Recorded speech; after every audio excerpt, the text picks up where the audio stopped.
ನಮಸ್ಕಾರ. 80ನೇ ಸ್ವತಂತ್ರ ದಿನಾಚರಣೆ ಭಾಷಣ.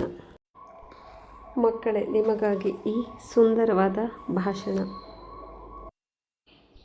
ಗೌರವಾನ್ವಿತ ಮುಖ್ಯ ಅತಿಥಿಗಳೇ, ಮಾನ್ಯ ಮುಖ್ಯೋಪಾಧ್ಯಾಯರೇ, ಆದರಣೀಯ ಶಿಕ್ಷಕರೇ, ಪ್ರೀತಿಯ ಪೋಷಕರೇ ಹಾಗೂ ನನ್ನ ಆತ್ಮೀಯ ಸ್ನೇಹಿತರೆ, ನಿಮ್ಮೆಲ್ಲರಿಗೂ 80ನೇ ಸ್ವಾತಂತ್ರ್ಯ ದಿನಾಚರಣೆಯ ಹಾರ್ದಿಕ ಶುಭಾಶಯಗಳು. ಇಂದು ನಮ್ಮ ದೇಶದ ಇತಿಹಾಸದಲ್ಲೇ ಅತ್ಯಂತ ಹೆಮ್ಮೆಯ ದಿನ.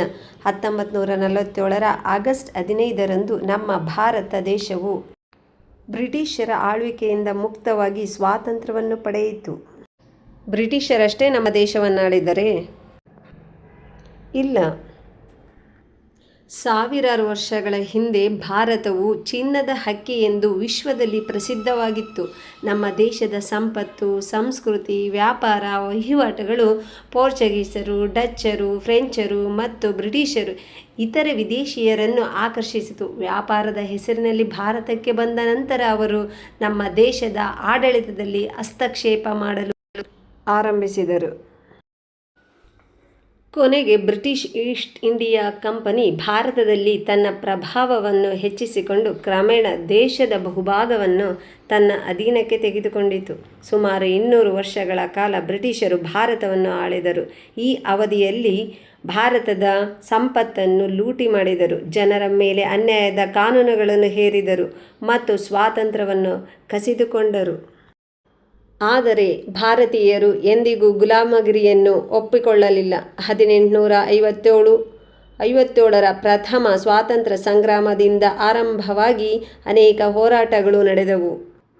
ಗಾಂಧೀಜಿ ಅಹಿಂಸೆ ಮತ್ತು ಸತ್ಯಾಗ್ರಹದ ಮಾರ್ಗವನ್ನು ತೋರಿಸಿದರು.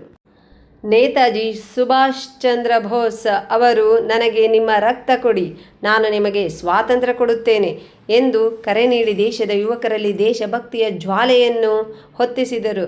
ಅವರ ಜೈ ಹಿಂದ್ ಎಂಬ ಘೋಷಣೆ ಇಂದಿಗೂ ಪ್ರತಿಯೊಬ್ಬ ಭಾರತೀಯನ ಹೃದಯದಲ್ಲಿ ದೇಶಪ್ರೇಮವನ್ನು ಮೂಡಿಸುತ್ತದೆ.